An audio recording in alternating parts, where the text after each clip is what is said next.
श्रवण करेंगे। पावन श्रावण का महीना शुरू हो गया है और हम राम कथा बैठ के सुन रहे हैं। इससे बड़ा सौभाग्य और क्या हो सकता है।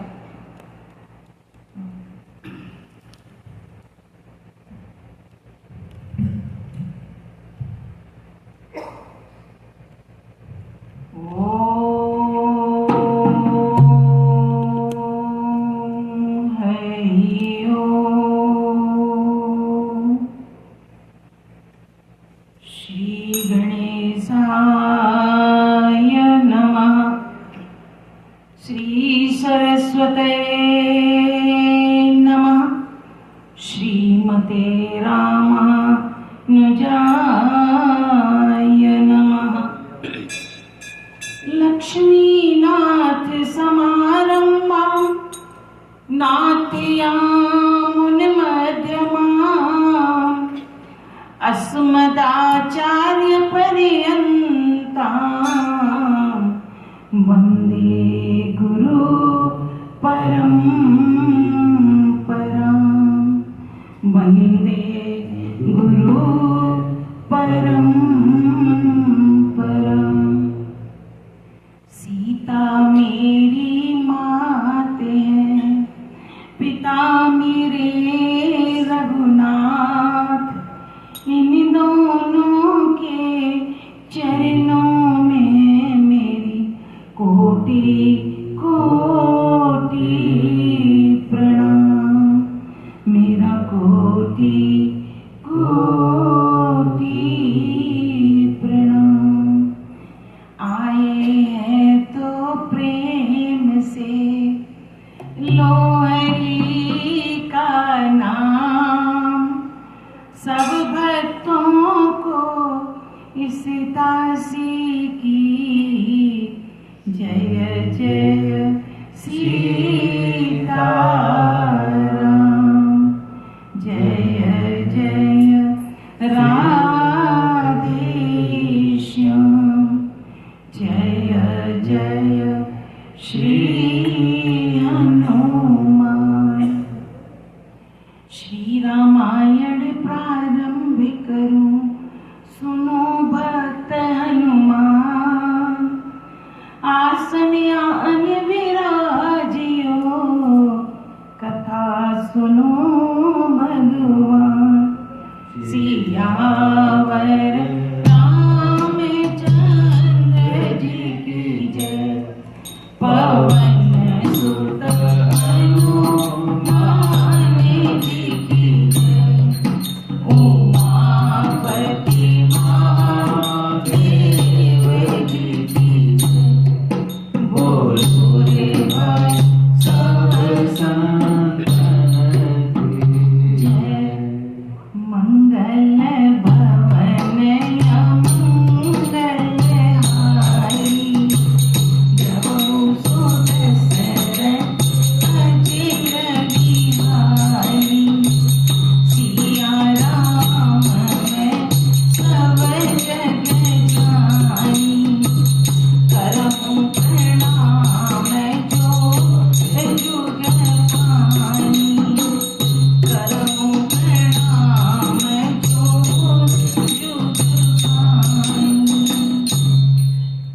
परम मंगल में परात्पर अखिलेश्वर, अखिल ब्रह्मांड नायक, परात्पर पर ब्रह्म भगवान श्री राम की वांगमयी प्रतिमूर्ति रामचरितमानस को श्रवण करने के लिए इस राधा कृष्ण मंदिर में आए हुए सभी भक्तों को जय सिया राम, जय राधे श्याम, जय श्री हनुमान। पीछे हमने सुना कि प्रभु राम जी और लक्ष्मण जी सीता जी के साथ भरद्वाज मुनि के आश्रम पर पहुंच गए। भरद्वाज मुनि ने उनका बहुत ही आदर किया, बड़ी प्रसन्नता से सत्कार किया और बड़े ही सुंदर कंदमूल फल, शीतल शीतल जल उनको प्रदान किया, उन्हें दिया और बड़ा ही आदर पाकर बड़ी प्रसन्नता हुई प्रभु राम को और बड़ा ही सुख पाया। रुचि के साथ, बड़ा ही रुचि के साथ, बड़ी प्रसन्न मन से भोग पाया। और मुनि ने फिर प्रसन्न होकर भगवान प्रभु राम से मांगा कि हे प्रभु, मुझे ये वरदान दीजिए कि मेरी हमेशा भक्ति आपके चरणों में लगी रहे, मैं आपके चरणों से विमुख कभी ना हूं। क्योंकि कर्म, वचन और मन से छल छोड़कर जब तक कोई भी जीव प्रभु की शरणागत नहीं होता, तब तक उसे प्रभु का प्रेम प्राप्त नहीं होता, तब तक उसे प्रभु की अनुकंपा नहीं मिलती। क्योंकि तुलसीदास जी ने पहले भी कहा है कि निर्मल मन जन सो मोहि पावा, मोहि कपट छल चित्र न भावा। जो निर्मल होते हैं मन, वचन और कर्म से, जो मेरे चरणों में चित्त रखते हैं, मैं उन्हीं को प्राप्त होता हूँ।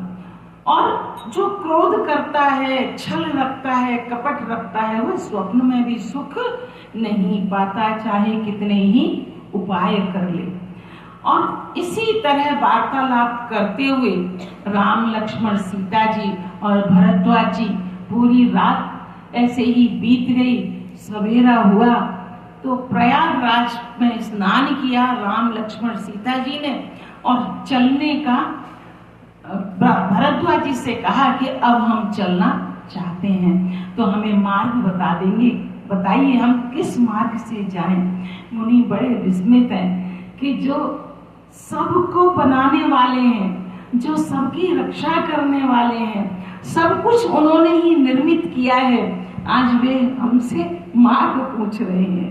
तो मन ही मन बड़े सकुचाते हुए उन्होंने 4 ब्रह्मचारियों को भगवान के साथ भेजा कि जाइए इन्हें अच्छे से पहुंचा दीजिए, मार्ग बता दीजिए।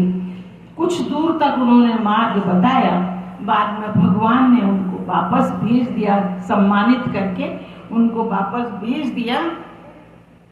और जिस गांव से, जिस कस्बे से, जो भी बीच बीच में जगह आती है, जहां से भगवान निकल रहे हैं, स्त्री, पुरुष, बड़े, बूढ़े, बच्चे जो सुनते हैं कि यहाँ से प्रभु राम निकल रहे हैं, तो वे दौड़ दौड़ कर उनके दर्शन के लिए आते हैं। और इसी बीच रास्ते में चलते चलते एक तपस्वी प्रकट होते हैं वहां पर, जो कि तुलसीदास लिखते हैं, बड़े ज्ञानी पुरुष बताते हैं कि या तो वे भगवान हनुमान जी हैं, और या वे वाल्मीकि जी हैं, या वे वाल्मीकि जी हैं या हनुमान जी हैं, जो प्रभु के दर्शन करने के लिए आए हैं और अपने इष्ट देव को देखकर उनके चरणों से लग गए, चरणों में गिर गए, और भगवान ने उठाकर उनको कंठ से लगा लिया, हृदय से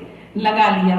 और जो कुछ भी कोई भी यात्री मिलते हैं भगवान को, वे कहते हैं कि ये जो रास्ता है बड़ा दुर्गम है, यहाँ तरह तरह के जंगली जानवर हैं, आप कहिए तो आपको कहाँ तक जाना है, हम आपको छोड़कर आ जाएं, ऐसा कहते हैं। और जिस पृथ्वी पर, जहाँ पृथ्वी पर भगवान चरण रखते हैं, वह अपने भाग्य को इतना सराहती है कि इंद्र की अमरापुरी भी आज मेरे बराबर नहीं है। जिस तालाब में, जिस नदी में भगवान स्नान कर लेते हैं, वो अपने को देव नदी गंगा से भी बड़ा पवित्र मानने लगते हैं। जिस वृक्ष के नीचे भगवान बैठ जाते हैं, वो वृक्ष कल्प वृक्ष से भी ज्यादा अपनी महानता समझने लगता है। ऐसे करते हुए प्रभु चले जा रहे हैं, यहाँ तक कि हमने कथा सुनी थी, आगे की कथा हम आज सुनते हैं। और सीता लखन सहित रघुराई, गाँव निकट जब निकसई जाई, सुनि सब बाल व्रत नर नारी, चलनी पुरत रह काजो विसारी।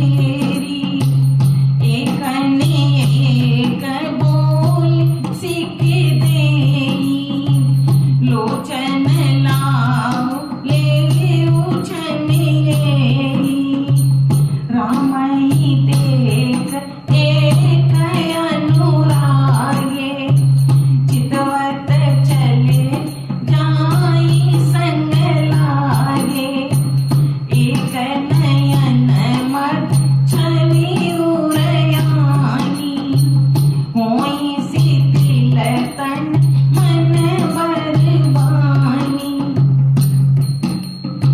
रास्ते में बादल छाया कर रहे हैं, जहां जहां से भगवान गुजरते हैं वहां बादल सोचते हैं कि हम छाया कर दें, और रामचंद्र जी चरण कमलों का रज का स्पर्श करके पृथ्वी अपने को बड़ा सौभाग्यशाली मान रही है।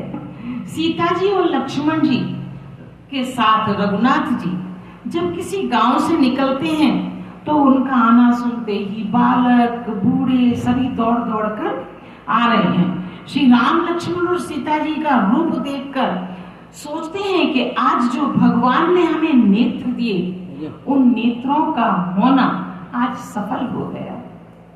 आज उन नेत्रों का होना हमारा सफल हो गया। और भाइयों को देखकर वे जितने भी रास्ते में लोग हैं, वे दोनों भाइयों को, सीता जी को देखकर प्रेम मग्न हो जाते हैं और नेत्रों में जल भराया, शरीर पुलकित हो गए। उनकी दशा वर्णन नहीं की जा सकती। तुलसीदास जी कहते हैं इतने प्रेम में विकल हैं वे लोग कि हम लिख नहीं सकते, हमारे सोच से भी बाहर है, हम कैसे उसे लिखें। मानो दरिद्रों ने चिंतामणि की ढेरी पाली, अनेकों रत्नों की ढेरी जैसे पाली हो। जब उन दोनों के दर्शन हो जाते हैं तो लोग ऐसा सोचते हैं। वे एक एक को पुकार पुकार कर कहते हैं, अरे जल्दी आओ, जल्दी आओ, दर्शन कर लो, तुम्हें भगवान ने नेत्र दिए हैं, इनको सफल कर लो, दर्शन कर लो। कोई रामचंद्र जी को देखकर ऐसे अनुराग में भर गए जैसे उन्हें देखते हुए और उनके साथ ही साथ चलने का उनका जी कर रहा है, छोड़ने का दिल नहीं करता, वापस मुड़कर अपने घर जाने का मन नहीं कर रहा है। वे उन्हीं के पीछे पीछे चलते हुए और ऐसे जहां तक ये जाए बेसुध से उनके पीछे चले जा रहे हैं। और कोई नेत्र मार्ग से, अब कोई कोई बेचारे विवश है अपनी गृहस्थी में, किसी में बाल हैं, बच्चे हैं छोटे छोटे, तो भगवान की छवि को नेत्रों के रास्ते से अपने हृदय में बसाकर और अपने घर को वापस चले आते हैं। और शरीर मन श्रेष्ठ वाणी उनका पूरा शिथिल हो जाता है, न उनकी वाणी काम करती है, न उनका शरीर काम करता है, न उनका हृदय काम करता है, सबका व्यवहार बंद हो जाता है। अपने हृदय में प्रभु राम लक्ष्मण और सीता जी की छवि को बसाकर वे जैसे तैसे अपने घर वापस आते हैं। एक देख बट छावरी दास मृदुल तन पात, कहाई गवाई छिनक समूह गवनव अवहि बात। कोई एक बड़ी सुंदर छाया देखकर जो गांव वाले लोग हैं वे क्या करते हैं, नरम नरम घास पत्ते जोड़कर सुंदर सी साथरी, सुंदर सा स्थान बना देते हैं और कहते हैं कि भगवान यदि यहाँ क्षण भर बैठ गए तो हमारा जीवन सफल हो जाएगा, हमारी थकावट मिट जाएगी और चाहे वो थोड़ी देर के बाद ही चले जाएं, इसकी चिंता नहीं है, पर इसको वो बैठेंगे इसके ऊपर तो हमारे मन को बड़ी शांति लगेगी, बहुत ही शांति लगेगी। चाहे वो फिर तुरंत ही चले जाएं या फिर सवेरे चले जाएं, इसका कुछ अफसोस, इसका कुछ लेना देना नहीं है। पर वे सोचते हैं कि हमने पत्ते बिछाए हैं, यहाँ पे सुंदर सुंदर नरम सी चादर बनाई है, तो इस पर भगवान बैठे जरूर। और एक कलश भरिया नहीं पानी, अजय नाथ काई मैं सुबानी, सुन प्रिय वचन पीते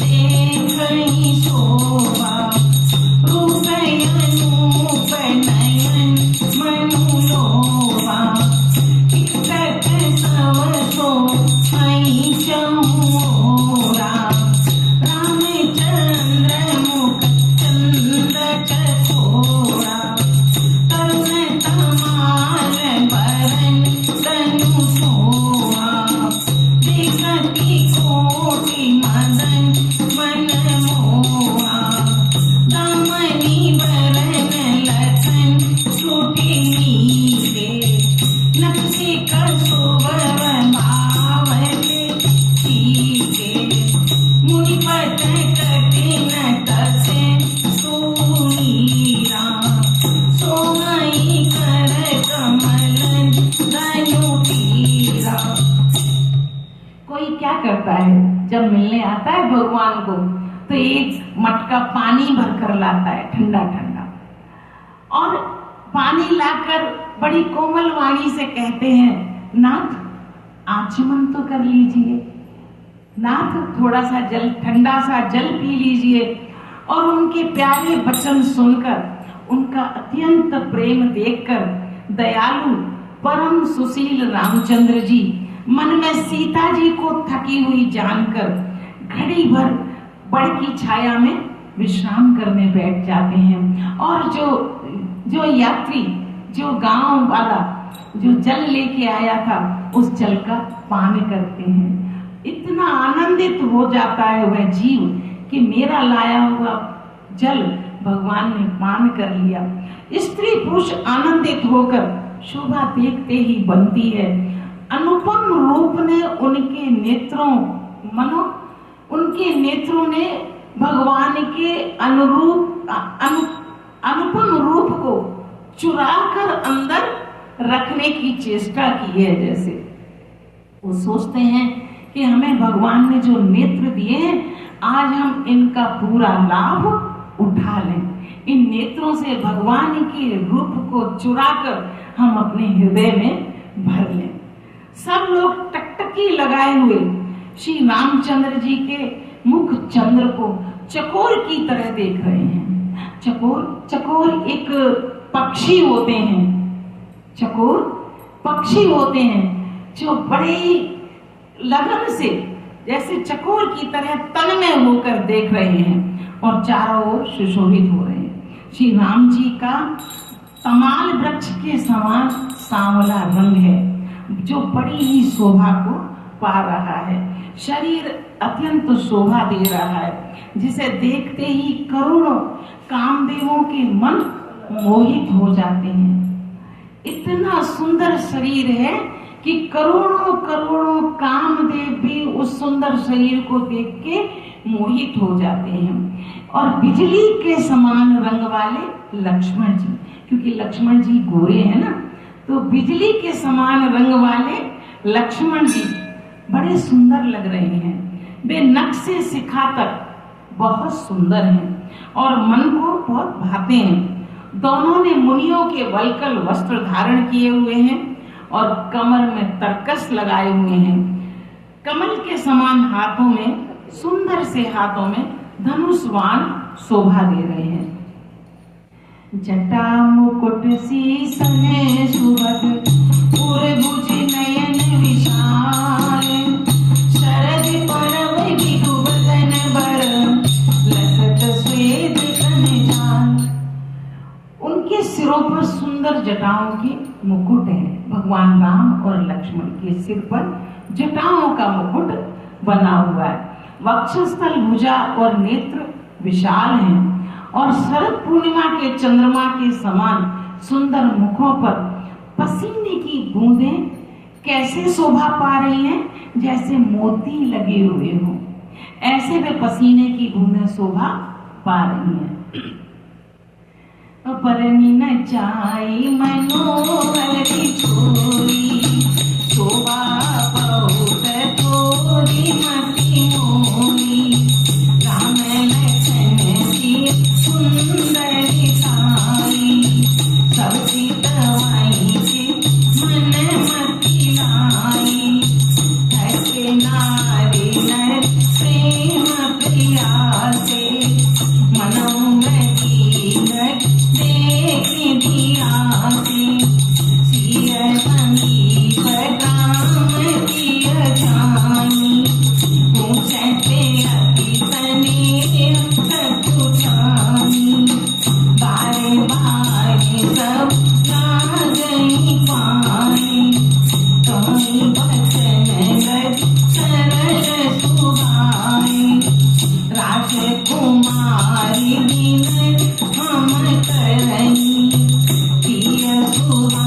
कछ पूछत डरई।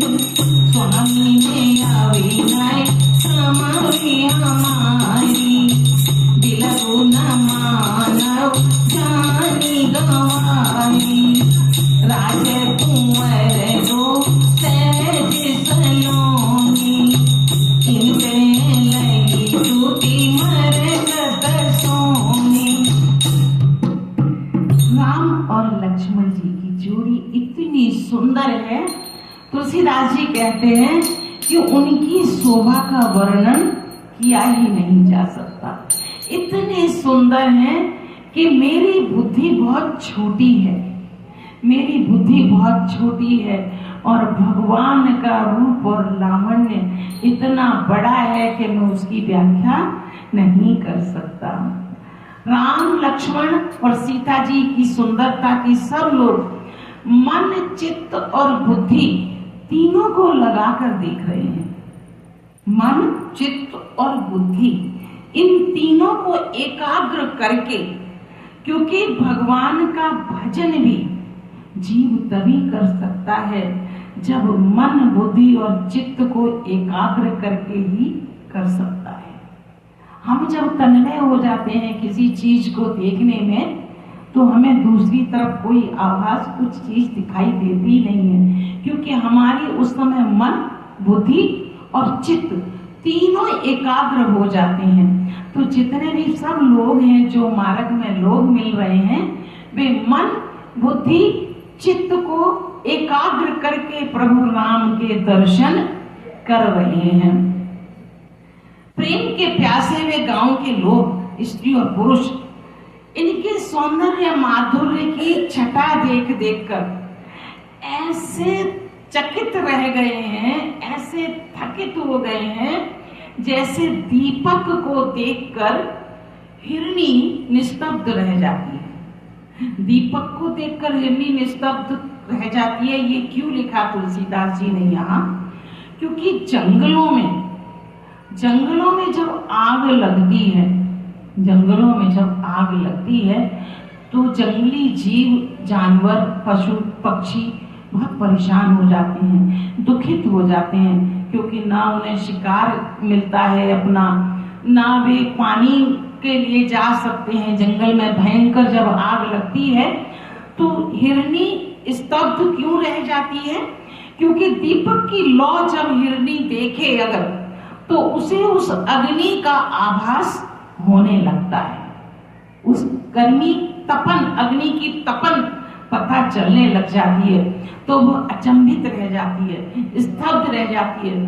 तो जिस तरह जंगली जानवर आग को देखकर, दीपक को देखकर स्तंभित रह जाते हैं, वैसे ही भगवान के रूप लावण्य को देखकर जो जीव हैं वे स्तब्ध रह गए हैं, उन्हें अपना कुछ होश नहीं है।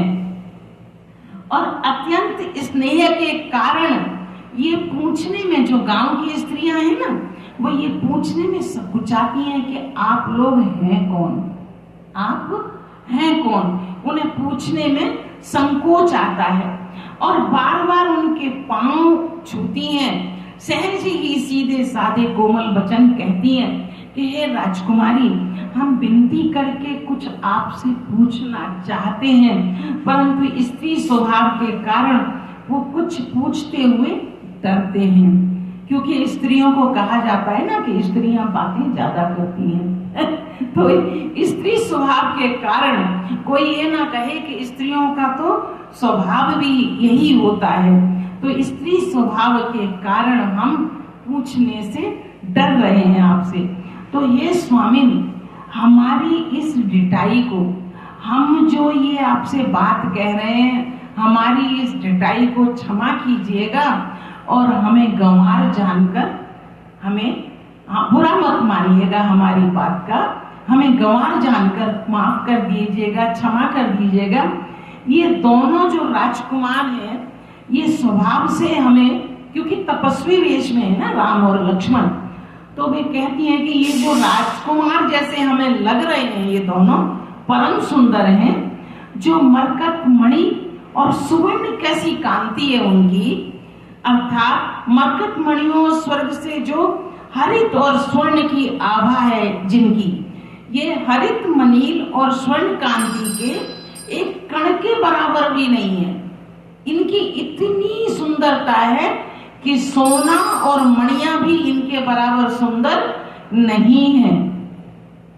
तो श्यामल गौर किशोर वर सुंदर सुषमाएं, शरद सरवरी नाथ मुख शरद सरोरुवन। श्याम और गौरवर्ण के सुंदर किशोर जिनकी अवस्था है, ये दोनों परम सुंदर और शोभा के धाम हैं। शरद पूर्णिमा के चंद्रमा के समान इनके मुख हैं और शरद ऋतु के कमल के समान इनके नेत्र हैं। भगवान राम और लक्ष्मण की सुंदरता का वर्णन करते हुए कहती हैं गांव की औरतें, और कोटि मनोज लजावन निहारे, सूर्य गाँव को आई तुम्हारे, सुनी स्नेह मय मंजुल वाणी, सकुची सिय मन कहूँ सुखानी, तिनहि बिलो गति करेंगी, दुसंकोच सकुच बरबरनी, सकुच सप्रेम बाल मृग नयनी, बोली मधुर वचन बिकवयनी, सहज सुभाय सुवर्तन भूरे, नाम लखन लघु तेवर मोरे, बहुरी बदन भी आंचल ढाकी, पियतन चितय भौन कर बाकी, खंजन मंजू पीरी छे नयनन, निज पति कहे रुकुन सिय सयनन, भई मुदित सब ग्राम बधूती, रंगन राय राशि जनु लूटी। हे सुमुखी, हे सुंदर मुख वाली, कहो तो अपनी सुंदरता से करुण और कामदेवों को लजाने वाले ये तुम्हारे कौन हैं? राम लक्ष्मण के लिए पूछती हैं कि ये तुम्हारे कौन हैं? उनकी ऐसी प्रेममयी सुंदर वाणी सुनकर सीता जी सकुचा गई और मन ही मन मुस्कुराने लगी और कहने लगी कि ये उत्तम गौरवर्ण वाले जो गोरे गोरे से पृथ्वी की ओर देखती हैं सकुचाती हुई और धीरे धीरे बोलती जाती हैं, और क्योंकि वे दोनों ओर के संकोच से सकुचा रही हैं, अर्थात बताने में भी संकोच आ रहा है उनको और लज्जा, बताने में भी लज्जा लग रही है और नहीं बताती हैं तो स्त्रियां कहेंगी कि बड़े घमंडी हैं, ये बताना ही नहीं चाहती कौन है। तब उन्होंने कहा कि ये जो हिरण के बच्चे की तरह, जैसे हिरण का छोटा सा बच्चा होता है और सकुचा जाए और सिकुड़ के तब इकट्ठा हो जाए, ऐसे सीता जी सकुचाने लगी। ये जो सहज स्वभाव वाले सुंदर और गोरे शरीर के हैं उनका नाम लक्ष्मण है और ये मेरे छोटे देवर हैं, सीता जी ने बताया। फिर सीता जी ने लज्जा के बस आंचल से, अपने पल्लू से अपने मुख को ढककर आंखें टेढ़ी करके रामचंद्र जी की ओर निहारा और इशारे से उन्होंने बताया कि ये हमारे पति हैं। ऐसा क्योंकि पहले स्त्रियां नाम नहीं लिया करती थी ना, तो इशारे से ही बताया करती थी कि भाई ये पति हैं हमारे, क्योंकि ये तो त्रेता युग की बात है। अब आजकल तो नाम लेके बुला लेंगी तो वो बैठा है, वो पति है। तो सीता जी तिरछे नयन करके और बताती हैं कि भौं टेढ़ी करके कि ये मेरे पति हैं। खंजन पक्षी जैसे सुंदर नेत्रों को तिरछा किया जब सीता जी ने, तो सीता जी की भी शोभा इतनी अनुपम लग रही थी कि तुलसीदास जी कहते हैं कि क्या शब्द लिखूं, मेरे पास शब्द नहीं है। यह जानकर गांव की सब युवती स्त्रियां इस प्रकार आनंदित हुई मानो कंगाल को धन का ढेर मिल गया हो। ऐसी प्रसन्न हुई सारी स्त्रियां कि कंगालों को धन की राशि मिल गई।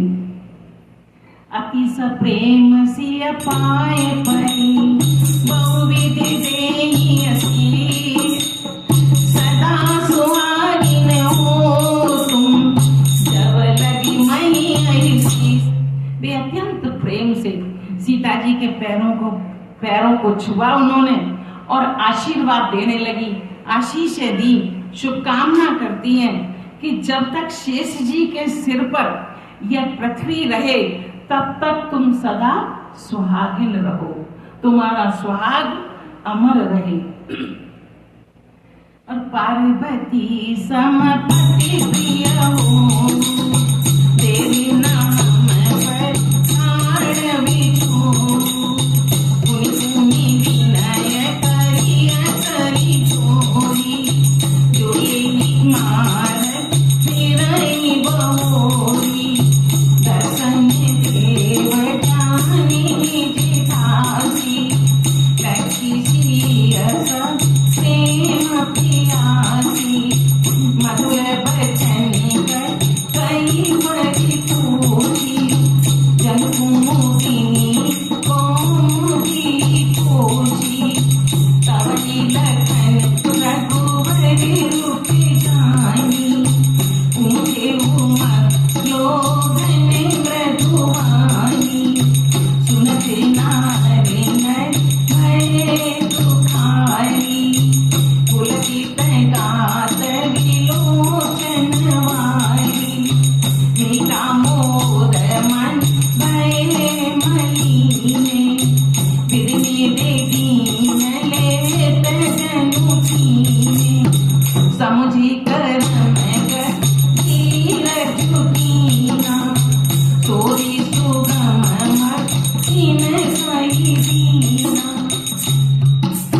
इतनी आनंदित हो गई गांव की स्त्रियां सीता जी को कहने लगी कि पार्वती जी के समान तुम अपने पति की हमेशा प्यारी रहो, ऐसा आशीर्वाद देने लगी। हे देवी, पर कृपा करके हमें मत भूल जाना, हमें याद रखना, हमेशा हमें मत भूल जाना। और बार बार हाथ जोड़कर हम विनती करते हैं कि जब वापस अपने वनवास का समय पूरा करके जब वापस लौटो तो इसी रास्ते से जाना और हमें दर्शन देते हुए जाना, हमें दर्शन देते जाना, हमें दासी जानकर हमें ठुकरा ना देना। सीता जी ने उन सबको प्रेम की प्यासी जब देखा, मधुर वचन कह कहकर उनका भली बात उन्हें सांत्वना दी, संतोष किया, मानो चांदनी ने कुमुदनियों को खिलाकर पुष्ट कर दिया हो। उसी समय श्री रामचंद्र जी का रुख जानकर, रामचंद्र जी के रुख से लक्ष्मण जी को ऐसा लगा कि अभी भ्राताश्री कह रहे हैं, राम जी कह रहे हैं कि अब हमें चलना चाहिए यहाँ से।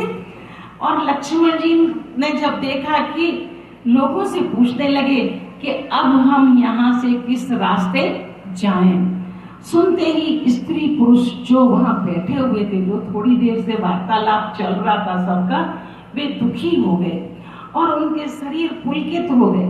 नेत्रों में वियोग की संभावना से अश्रु जल भर आए, आंखों में अश्रुपात होने लगा और उनका आनंद मिट गया। जो आनंद से वो थोड़ी देर से भरे हुए थे, वो आनंद एकदम विचलित हो गए, उदास मन हो गया, जैसे विधाता ने दी हुई संपत्ति एक सेकंड में सब लूट ली हो, ऐसा उनका चित्त हो गया।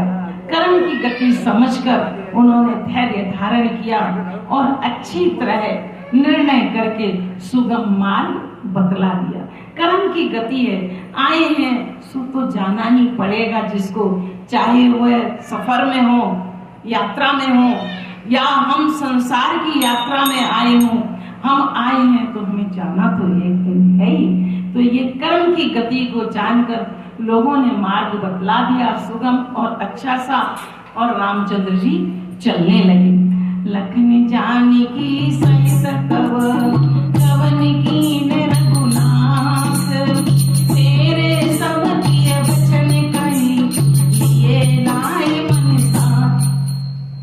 तब लक्ष्मण जी और जानकी सहित रघुनाथ जी ने गमन किया, चले गए और सब लोगों को प्रिय वचन कहकर लौटाया, किंतु उनके मनों को अपने साथ लगा लिया।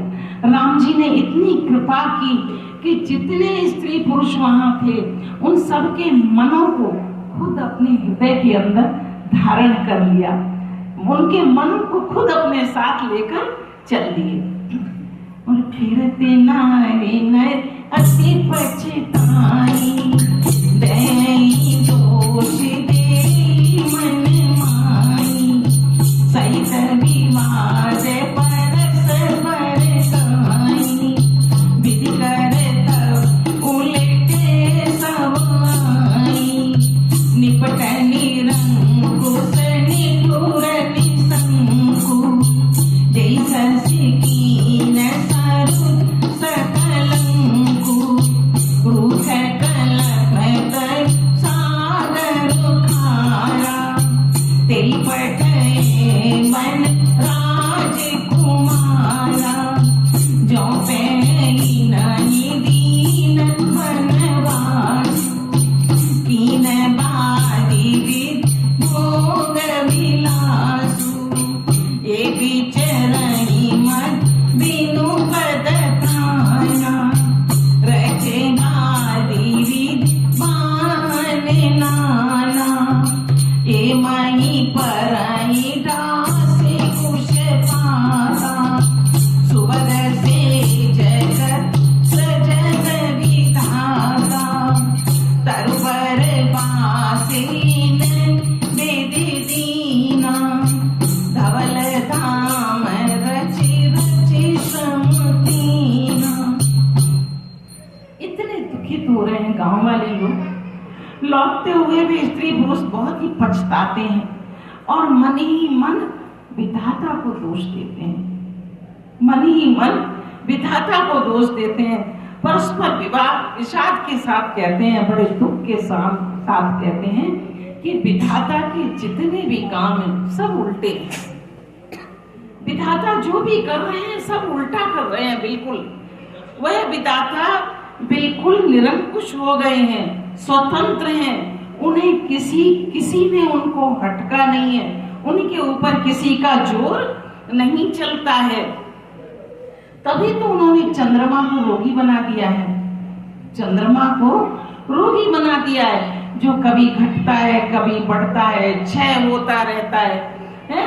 और कलंकी बना दिया, कल्प वृक्ष को पेड़ बना दिया, क्योंकि कल्प वृक्ष को पेड़ बनाने की क्या जरूरत थी, समुद्र को खारा बना दिया।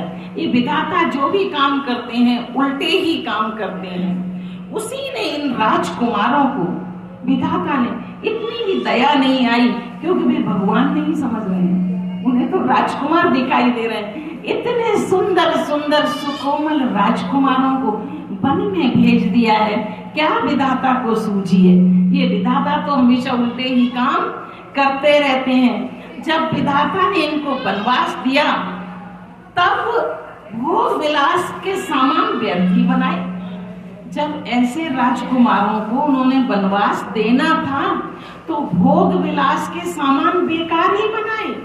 जब ये बिना जूते के नंगे पांव वन में चल रहे हैं तो फिर क्यों ये जूते, क्यों ये कपड़े, जब बिना ये पलंग के सो रहे हैं, बिना बिस्तर के सो रहे हैं, तो ये सब बनाने की जरूरत ही क्या थी। पेड़ों के नीचे ये विश्राम कर रहे हैं तो क्या जरूरत थी इतने बड़े बड़े महल बनाने की विधाता को।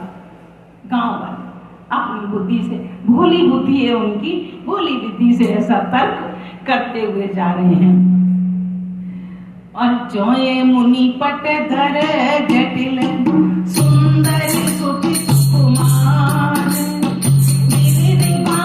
भूषण वचन बाद किए करता।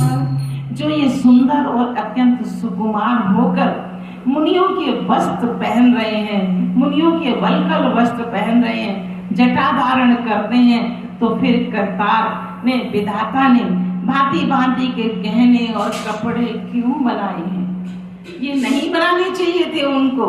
जब इतने सुंदर राजकुमार, ये इतनी सुंदर राजकुमारी ये वल्कल वस्त्रों में, साधुओं के भेष में वन में घूम रहे हैं, तो विधाता को ये सुंदर सुंदर चीजें नहीं बनानी चाहिए थी। आज की कथा को यहीं स्थगित करती हूँ। आगे की कथा अगले रविवार को सुनेंगे। बड़ा सुंदर प्रसंग चल रहा है वनवास का, तो आगे सुनेंगे। अब हनुमान चालीसा